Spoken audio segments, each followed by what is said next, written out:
আকাশবাণী কলকাতায় সাংবাদিকতার সুযোগ। প্রসার ভারতের তরফে জারি হলো নিয়োগ বিজ্ঞপ্তি। আগ্রহী প্রার্থীদের অনলাইনে আবেদন করতে বলা হয়েছে। নির্দেশিকার যাবতীয় খুঁটিনাটি এই প্রতিবেদনে তুলে ধরা হলো। আকাশবাণীতে চাকরি। আকাশবাণী কলকাতায় কপি এডিটর পদে চাকরির জন্য আবেদনপত্র চেয়েছে প্রসার ভারতী। এতে শূন্য পদের সংখ্যা ৩। ইচ্ছুক প্রার্থীদের প্রসার ভারতীর অফিসিয়াল ওয়েবসাইটে গিয়ে সরাসরি আবেদন করতে বলা হয়েছে। ৩০শে জানুয়ারি থেকে নেওয়া হচ্ছে আবেদনপত্র।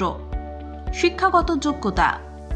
আকাশবাণী কপি এডিটর পদে আবেদনের ক্ষেত্রে সাংবাদিকতা ও গণজ্ঞাপনে স্নাতকের ডিগ্রি থাকতে হবে। তবে অন্য বিষয়ে স্নাতকোত্তরের শংসাপত্র থাকলে এতে আবেদন করা যাবে। কাজের অভিজ্ঞতা। আবেদনকারীদের সংবাদ মাধ্যমে অন্তত ৩ বছরের কাজের অভিজ্ঞতা থাকতে হবে।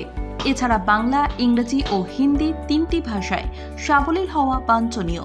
বিশ্ব রাজনীতি ও ঘটনাবলী সম্পর্কে সম্যক জ্ঞান থাকতে হবে। বয়স সীমা। এই পোস্টে আবেদনের ক্ষেত্রে ইচ্ছুক প্রার্থীদের ৩৫ বছরের মধ্যে বয়স হতে হবে। আবেদনের সময় বয়সের প্রমাণপত্র জমা করবেন তাঁরা। প্রার্থী নির্বাচন।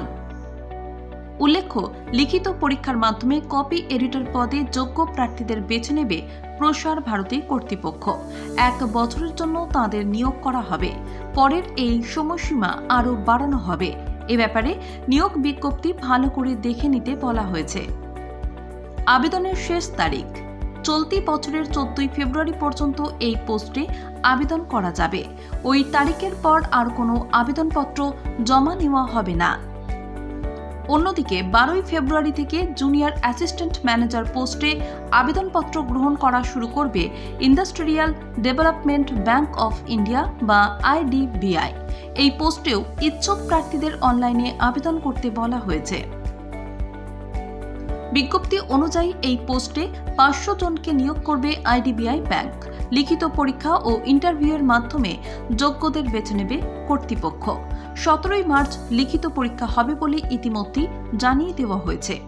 প্রসঙ্গত, এই পোস্টে আবেদনের ক্ষেত্রে স্নাতকের ডিগ্রি থাকা বাঞ্ছনীয়। স্নাতক স্তরে যারা ৫৫% নম্বর পেয়েছেন তাঁরাই এতে আবেদন করতে পারবেন। ২০ থেকে ২৫ বছর বয়সীদের এতে আবেদন করতে বলা হয়েছে।